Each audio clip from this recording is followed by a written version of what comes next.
And so there is legitimate talk here in Minnesota of how long Mike Yeo will be the coach of this team yet. Will he survive the All-Star break?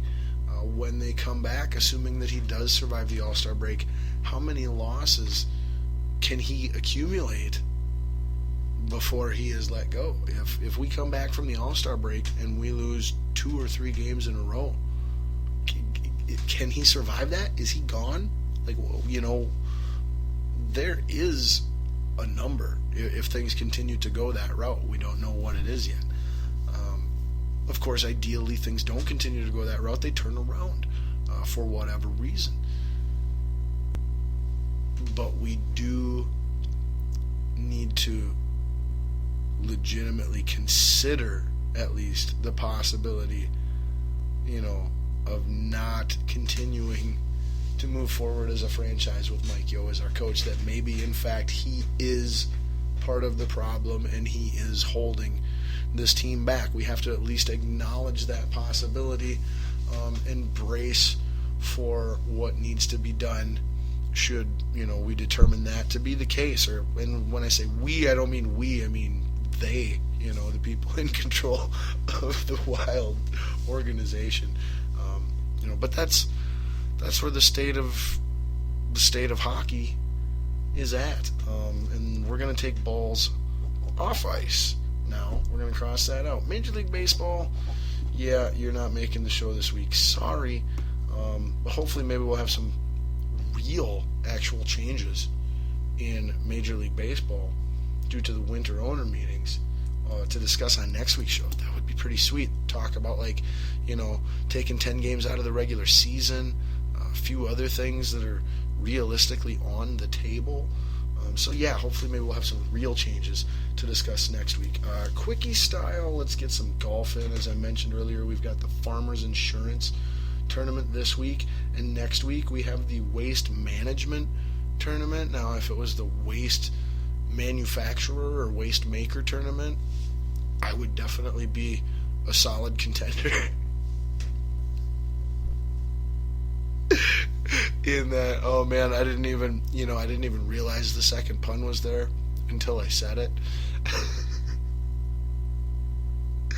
But anyway, this week's tournament, some of your bigger names that will be in attendance. Jordan Spieth will not be there. Rory McIlroy will not be there. However, Phil Mickelson will be there. Dustin Johnson, no Bubba Watson, Jimmy Walker, Ricky Fowler, Jason Day, Justin Rose. So plenty of good, really good frickin' golfers, I should say.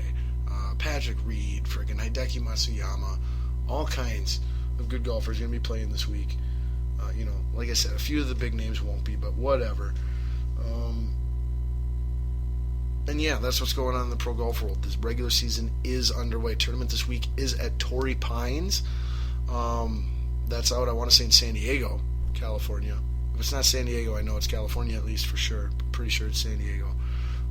This is Phil Mickelson and Tiger Woods both live right around here. Tiger Woods isn't playing, of course. Phil Mickelson is playing in this tournament, and it's been a great course for him throughout his career, and he is actually playing great the little bit he has competed this year already. So look for Phil to actually contend this week in the Farmers Insurance PGA Tournament. Boom, golf talk done. All right, let's move on to the Australian Open, mate. Like I said, we're in the quarterfinals of the Australian Open. No, scratch that, we might even be in the semis now. At 2:30 a.m. Central Standard Time, coming up this morning, Thursday, the number one player in the world on the men's side, Novak Djokovic, will be taking on 5th seed Roger Federer for the 45th time in their storied rivalry, and they currently stand at 22 wins apiece. And who knows where Roger Federer is at this point in his career. You never know. This could be the last time that these two tennis Hall of Famers ever face off against one another. Don't miss it, mate. Now, correction here, mate. The internet thingy is saying that Roger Federer is somehow the 3 seed. I don't know how the 3 seed could play the 1 seed in the semis. Shouldn't 1 be in the top, and then 2 and 3 would be in the bottom, and then 4 would be, 4 and 5 would be in with the 1. Who makes this bloody tournament anyway? But it looks like the other semifinal matchups, other than the Joker and Federer, on the men's side would be Raonic versus Andy Murray. So should be a good finals there too. Over in the women's side, we've got Serena, still plenty alive. Pretty sure, at least. Yes, in fact, we've got Serena Williams versus Agnieszka Radwanski. Thinking Serena will win that, but you never know. And then the other women's semifinal match, we've got Angelique Kerber versus Johanna Konta. The pick here that I'm looking at is Kerber. And then let's see. Does it say the other freaking?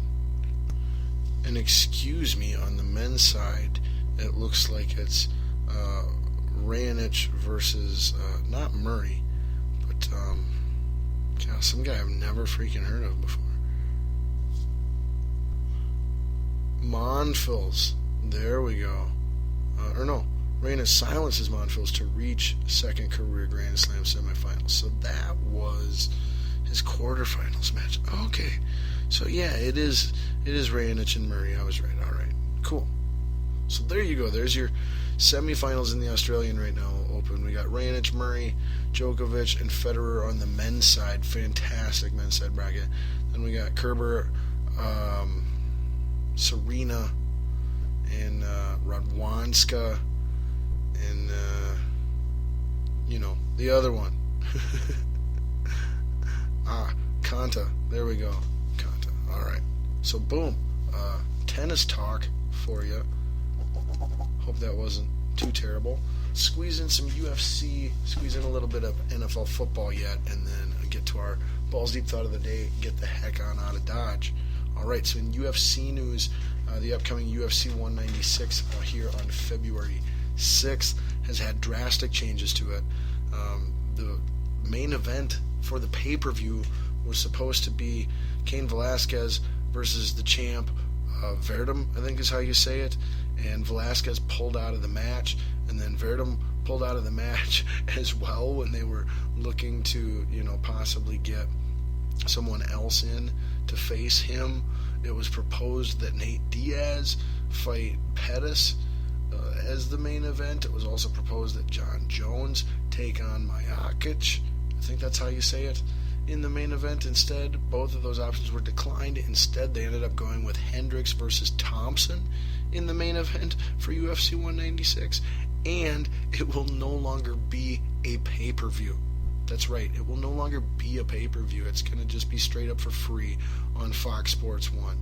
Freaking crazy that they couldn't come up with another main event for the pay-per-view to keep it a pay-per-view. That just blows my mind. Big, I don't know if fail is necessarily the right word, but a big blow, to the UFC. Not just not good for business. Now, how bad, what the consequences will be, maybe little, if anything, but still not good for business. Also, Ronda Rousey was the host of Saturday Night Live this past Saturday, January 23rd. I totally forgot about it last week. Would love to go on the internet or whatever and watch that sometime soon. If you have seen it, please contact me on Facebook, Scotty Dashball, or on Twitter at BDST Show. Let me know what you thought of it, if you saw it, if it was terrible, if it was great, or a little bit of both, more likely than not. And then in final UFC news, it sounds as though CM Punk will be making his UFC debut at UFC 199, which should be sometime in, I want to say March, April, May, somewhere in there. We got 196 here in February, so it's like May or June will likely be CM Punk's UFC debut. Keep an eye out for that.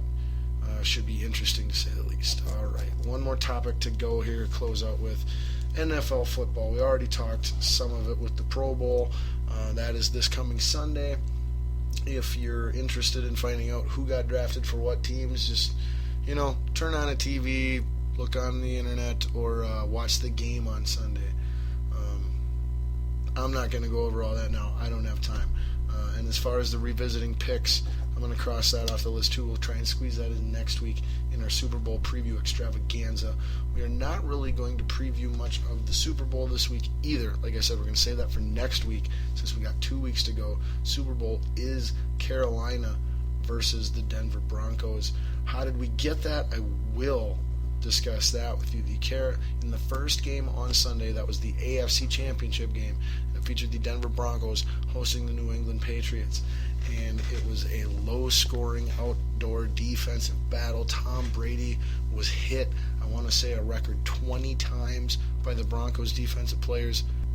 Threw some bad picks. I don't think Peyton Manning had any turnovers. He didn't light up the stat sheet or the scoreboard by any means, but he was an efficient game manager in a game that called for it, and in what was probably the single most influential play of the game, not to say that it lost anyone the game or won anyone the game, but in the single most impactful play of the game, Stephen Gostkowski, the best kicker by far in all of football, who hadn't missed an extra point, I want to say, all season, missed an extra point. And so, in the closing minutes of the game, when the Patriots scored a touchdown and should have been going for the extra point to tie the game, they in fact had to go for a 2-point conversion to tie the game.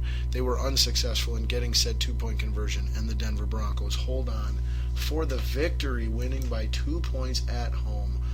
Interesting fact, this was the 5th time that Peyton Manning and Tom Brady played each other in the playoffs, and it's ironic because, at least in my head, and I think, in most of our heads as football fans and sports fans, we've been fed this illusion that Tom Brady owns Peyton Manning in the playoffs, when in fact, in what was their 5th and likely final head-to-head matchup, because 99% chance Peyton Manning retires at the end of this season, Peyton Manning has actually won 3 of those 5 postseason matchups versus Tom Brady-led teams. So head-to-head, he actually came out on top historically for their rivalry, even though, like I said, we're all led to believe that Tom Brady, owns Peyton Manning in the playoffs. That's actually has not been the case. So I don't know. I found that interesting because, like I said, they sure don't. They've never presented it that way to us as fans before. But that was the AFC Championship game. Super happy to see the Broncos win. I did not want to see the Patriots to win.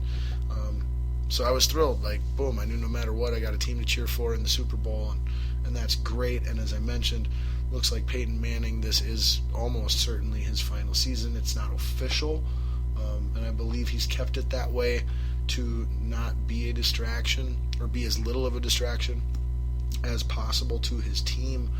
That being said, I think it's been predetermined by him for quite some time that this would be his final season, and don't expect that to change, win or lose, here coming up in 2 Sundays. In the evening game, which got slightly less ratings than the AFC game, of course, it's Brady versus Manning, which was why I was sitting there going, why is Brady Manning the first game? Plus it's out west, the night game's the East game, and like, what? Seriously, NFL, get your crap together. But in the night game out in Carolina, we saw the Panthers destroy, embarrass, humiliate the Arizona Cardinals. It was like 49-15 or something crazy like that. And the happiest man in the world when this game was over was not Cam Newton, was not Ron Rivera, it wasn't any Panther fan. It was Brian Hoyer, quarterback of the Houston Texans. If you remember, in week 1 of the playoffs, Brian Hoyer, quarterback of the Texans, had an epically, historically awful game in his team's losing effort at home to the Kansas City Chiefs, where he accounted for 5 turnovers, 4 interceptions, and a fumble. Well, he was not to be outdone. Carson Palmer, injured finger on his throwing hand and all, came out and just completely gave the Cardinals no chance of winning that ballgame whatsoever. He threw 4 interceptions, lost 2 fumbles, making terrible decisions not just terrible throws due to physical restrictions and limitations. Oh no, he was just playing